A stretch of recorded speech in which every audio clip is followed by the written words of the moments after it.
Well, it's true that Baki's staff has been just incredible.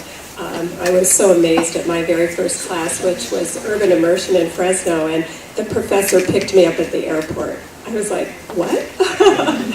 Just everyone is so kind and so servant-hearted. It's been wonderful to be a student here. My family and I just returned from a conference in Florida, and while we were there, we were able to go to Disney World with our grandkids. They are 10, 8, and 5. And our little 8-year-old didn't want to go on Splash Mountain, which, you know, you have to go with the whole family. Everybody has to experience Splash Mountain.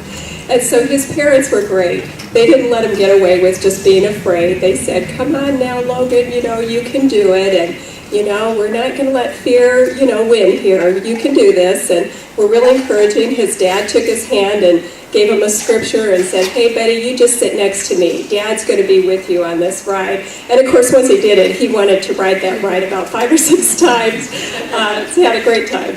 And I just think that's kind of like my Baki career here. It was really a fearful thing to go back to school at my age, for one thing, and just not really feeling like I totally had a grasp on what it was God had for me. Just knew that I was supposed to do this, and it has been such a joy. And I actually wrote what I wanted to say out because I was afraid I would leave something out. And also, Judy said we have 60 seconds, which I'm sure I'm already over. So. I've learned that Jesus loves people and places. There is no fear because Christ empowers me to love both.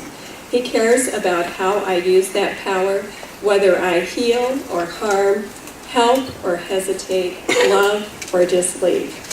Baki has taught me how to love a city so I can serve the people that live within its borders.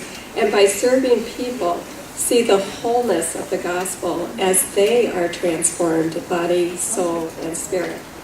I want to represent this uncut version of the gospel and dare to imagine what might happen if the young leaders that I serve caught even a glimpse of the Shalom City and embraced a radically different vision.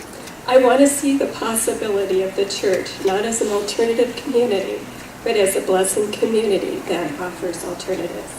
Baki professors and students alike have taught me that this kind of transformational work is intensely personal and that it begins in the leader herself.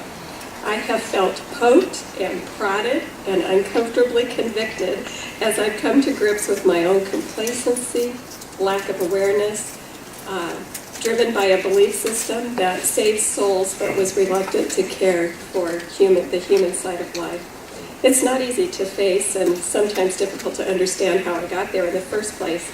All I know is that God has seen fit at this latter season in my development to make me a city disciple with open eyes and a hopeful heart, simply because Jesus loves people and places.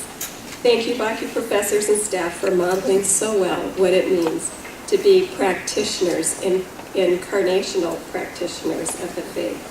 It has been a really great ride. Thank you.